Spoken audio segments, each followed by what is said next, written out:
nugas, senengnya cuma nitip nama gitu ya. Terus kalau hadir itu cuma bikin rusuh aja. Nah, itu berarti saudara bukan sehat jiwa. Karena apa? Merepotkan orang lain. Sebagai mahasiswa, ciri mahasiswa yang sehat jiwa itu 4. Yang pertama, rentan atau saudara kuat terhadap yang namanya tekanan. Rawat diri sendiri dulu. Kalau saudara bisa merawat diri sendiri dulu, nanti saudara akan bisa merawat orang lain. Termasuk di dalamnya, kalau saudara sudah merawat jiwa Anda dengan baik, seperti tadi, selalu berusaha untuk positif, proses di belakang-belakangnya pasti juga positif. Audio Jungle.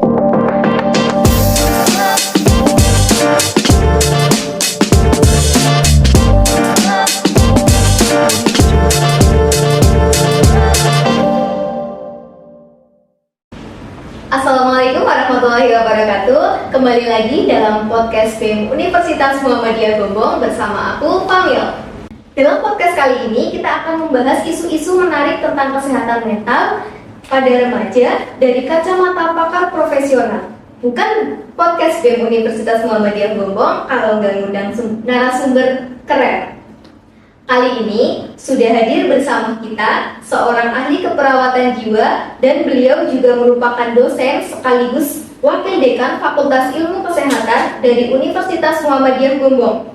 Dengan penuh rasa hormat, kita sapa bersama Bu Ike Mardiati Agustin, Magister Keperawatan Spesialis Keperawatan Jiwa. Oke, selamat sore. Sore Ibu, gimana kabarnya hari ini? Alhamdulillah, luar biasa. Mbaknya sehat jiwa? Alhamdulillah. Oke. Jadi kesibukan Ibu akhir-akhir ini apa Bu? Kalau ditanya dari A sampai Z, nanti kita selesai podcastnya malam. Oh.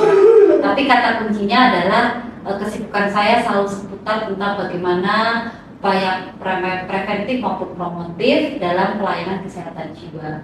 Baik itu saya sebagai dosen sekaligus sebagai perawat spesialis jiwa. Baik, saya berterima kasih karena Ibu sudah meluangkan waktu untuk hadir di podcast ini. Ya.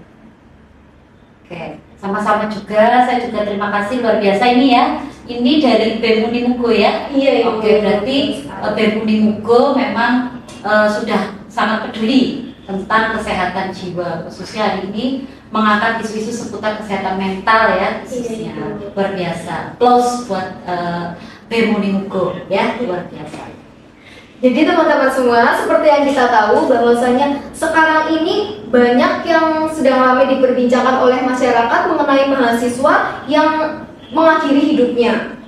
Nah, kalian teman-teman mahasiswa pasti ngerasain juga kan gimana deadline-nya numpuk, tugasnya banyak, kemudian banyak faktor lain juga yang mendukung, serta ditambah berbagai macam aktivitas yang menguras tenaga dan pikiran yang sering membuat kita itu merasa stres dan tertekan. Nah, apa sih sebenarnya tipsnya biar nggak stres? Nah, untuk tahu lebih lanjut informasinya, simak video ini dari awal sampai akhir ya. Baik, Pak, mulai dari pertanyaan pertama ya Bu. Oke. Bagaimana sih sebenarnya seorang Ibu Ike itu mendefinisikan kesehatan mental dan mengapa penting untuk memahami isu-isu kesehatan mental terutama di kalangan mahasiswa? Oke, makasih pertanyaannya luar biasa sekali ya, mencerminkan bahwa mahasiswa Unimugo itu sangat luar biasa ya. Baik, tadi kaitannya dengan apa pendapat saya tentang kesehatan mental ya. Kalau kita bicara kesehatan mental itu identik dengan yang namanya kesehatan jiwa. Jadi definisi kesehatan jiwa kalau kita merujuk dari berbagai sumber itu ada 4 ciri. Bahwa yang namanya orang sehat jiwa itu cirinya 4. Kalau kamu atau saudara atau kalian sebagai mahasiswa, ciri mahasiswa yang sehat jiwa itu 4. Yang pertama, rentan atau saudara kuat terhadap yang namanya tekanan atau stres. Yang kedua, saudara harus bisa bersosialisasi. Namanya mahasiswa itu ya sebisa mungkin bersosialisasi, tidak mengisolasi diri. Even kamu selalu mengatakan bahwa saya itu introvert, gitu ya. Tapi sebagaimanapun juga orang introvert pasti ada keinginan untuk bersosialisasi. Itu salah satu ciri orang sehat jiwa. Yang ketiga, produktif. Nah, seperti hari ini mahasiswa ternyata juga produktif. Selain sebagai mahasiswa menjalankan perannya untuk kuliah, ternyata saudara bisa mengisi produktivitas Anda dengan berbagai kegiatan yang disukai. Salah satunya dengan podcast ya, dan mungkin ada musik dan sebagainya. Itu namanya sehat jiwa. Dan yang terakhir, orang sehat jiwa itu bermanfaat untuk orang lain. Nah, jadi kalau kalian sebagai mahasiswa nugas nih ya, nugas senangnya cuma nitip nama gitu ya. Terus kalau hadir itu cuma bikin rusuh aja. Nah, itu berarti saudara bukan sehat jiwa. Karena apa? Merepotkan orang lain. Nah, jadi yang namanya orang sehat jiwa itu ya bisa bermanfaat. Sebaik-baiknya orang kan yang bermanfaat untuk orang lain. Nah, itu sehat jiwa ya. Jadi itu definisinya menurut saya. Oke. Baik.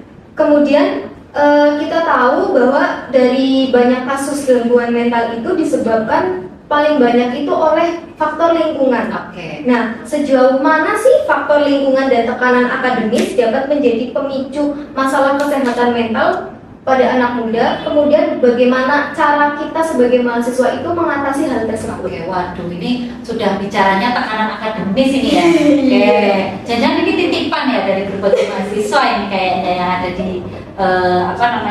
di dunia maya maupun yang ada di Unibuku. Mewakili suara, Bu. Nah, jadi sebetulnya kalau kita bicara tugas terus aktivitas kuliah itu kan sebetulnya sesuatu hal yang menjadi keharusan seorang mahasiswa. Yang namanya mahasiswa itu dari sejak zaman Ike jadi mahasiswa sampai hari ini pun ya tetap ada tugas. Tapi bagaimana kita menyikapi itu yang penting. Kalau selalu kita berpikiran bahwa tugas itu memberatkan, tugas itu merepotkan, dosennya menyebalkan, kuliah itu menjemukan, itu yang diisi otak kita selalu hal negatif. Jatuhnya apa? Kalau otak kita berpikirnya selalu negatif, hati kita juga rasanya negatif, jatuhnya jiwa kita jadi nggak sehat atau negatif juga. Nah, jadi yang namanya orang sehat jiwa itu ya tadi antara mind, body, and soul itu saling harmoni. Nah, jadi pikirannya sehat, otomatis badinya itu juga sehat, terus jiwanya pasti juga kuat. Mau kuliah, yang dipikirkan jangan aduh nanti kuliah ini tugas lagi. Tapi kalau datang itu mengeluh boleh, aduh nanti tugas lagi, tapi bisa nggak apa-apa. Yang namanya mahasiswa ya tugas. Jangan jadi mahasiswa, nanti kalau nggak jadi mahasiswa pun Anda bekerja, ada tugas lagi. Nah, jadi intinya di situ. Nah, bagaimana supaya lingkungan itu juga bisa optimal? Jadi lingkungan itu harapannya juga menjadi suatu cara lingkungan diciptakan untuk lebih positif. Gabung sama circle-nya yang positif. Nah, gitu ya. Jadi bukan sama circle yang mohon maaf, kadang-kadang mahasiswa kan lebih nyaman kalau kita jalannya satu circle gitu ya. Nah, cari circle yang memang bisa menguatkan kamu tuh positif. Jangan sebaliknya, circle-nya toksik semua. Ya akhirnya apa? Nah, jadinya tidak sehat jiwa. Ya, jadi intinya seperti itu. Iya, ya. Tadi kan Ibu sudah menjelaskan kalau circle itu sebenarnya berpengaruh ya Bu ya. Nah, bagaimana sih peran keluarga, teman, dan jaringan dukungan sosial dalam menjaga kesehatan mental mahasiswa? Kemudian bagaimana kita dapat membangun dan memperkuat dukungan sosial tersebut? Oke, baik, terima kasih. Kata kuncinya adalah diri sendiri dulu. Rawat diri sendiri dulu. Kalau saudara bisa merawat diri sendiri dulu, nanti saudara akan bisa merawat orang lain. Termasuk di dalamnya, kalau saudara sudah merawat jiwa Anda dengan baik, seperti tadi, selalu berusaha untuk positif, proses di belakang-belakangnya pasti juga positif. Jadi, yakini saja bahwa orang tua, keluarga, teman, itu sebagai support system. Kemudian, yang terpenting, komitmen dan motivasi dari diri. Kalau kamu jadi mahasiswa sudah komitmen memang saya mau menyelesaikan proses kuliah saya dengan sebaik-baiknya untuk bisa menghasilkan yang baik, ya sudah. Pasti nanti keluarga, teman itu akan menjadi mudah sebagai support system. Ya, ini kata kuncinya itu diri sendiri dulu. Sayangi diri sendiri dulu, ya. Jadi dimulai dari diri sendiri. Iya, apapun itu caranya. Mau kamu healing dulu, kamu hobinya apa, tentang barangkali saudara hobinya tentang musik atau apa, ya sudah lakukan itu dulu untuk menenangkan diri. Nah, kalau ternyata masih tidak mampu, boleh cari profesional kesehatan jiwa. Kayaknya saya butuh konsul nih ke psikolog, saya butuh konsul nih ke perawat spesialis jiwa, saya butuh konsul ke psikiater, silakan. Nah, jadi sekarang saya senangnya itu anak Gen Z itu satu sisi sangat aware dengan yang namanya kesehatan mental. Tapi sisi negatifnya adalah saudara dengan mudah mendiagnosa diri sendiri.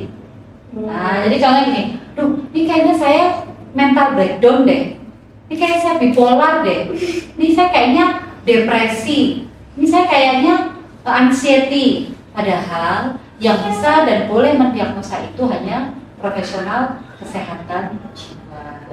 Nah, jadi saudara cukup belajar gejalanya, selebihnya cari bantuan untuk memastikan. Jadi jangan mendiagnosa sendiri. Yang padanya ini, jadi mentalnya jadi tambah kena, pergaulannya jadi bermasalah, yang pada akhirnya diri sendiri jadi rugi, nggak sehat jiwa. Ya. Nah, teman-teman pasti sering banget kan dengar stigma di dalam masyarakat bahwasanya orang yang mengalami gangguan mental itu tidak dekat dengan Tuhan. Nah, mari kita tanya langsung kepada pakarnya, apakah statement tersebut itu benar? Oke. Berarti ini kita bicara bahwa yang dimaksud orang dengan gangguan jiwa yang terstigma itu kan sebagian besar adalah orang-orang yang sudah mengalami gangguan jiwa berat, gitu ya, atau bahasa kita ODGJ, gitu ya. Terus dikaitkan bahwa mereka jadi ODGJ karena nggak dekat dengan Tuhan. Sebetulnya kalau bicara iya apa tidak, itu sebetulnya masih sangat abu-abu. Belum tentu orang yang mohon maaf tidak dekat dengan Tuhan itu kemudian mengalami gangguan mental. Belum tentu juga orang yang agamanya bagus, spiritualnya bagus, mereka terhindar dari kesehatan mental. Jadi kesehatan mental itu bisa kena siapa saja, nggak akan pandang bulu. Nah, jadi artinya kalau orang yang gangguan mental, gangguan jiwa kemudian diidentikan bahwa mereka orang yang nggak alim, yang nggak taat, itu tidak tepat, itu ya.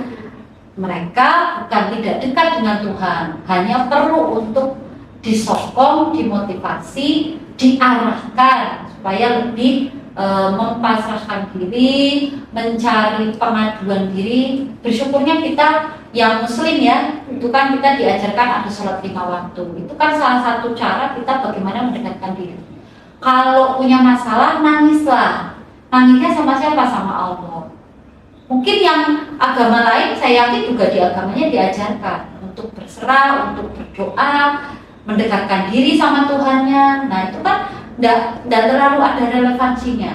Nah, jadi stigma itu harus kita katakan, ya, karena akhirnya ketika kita mengemas bahwa kalau yang gangguan mental itu kaitannya mereka agamanya nggak bagus, pada akhirnya apa? Ya udah, karena merasa diri saya agamanya nggak bagus, akhirnya jadi sakit sendiri karena sudah terpikirkan seperti itu. Nah, jadi itu yang harus dihindari. Ya. Baik. Kemudian gimana sih kita sebagai mahasiswa itu biar bisa mengurangi stigma tersebut di kalangan masyarakat? Oke.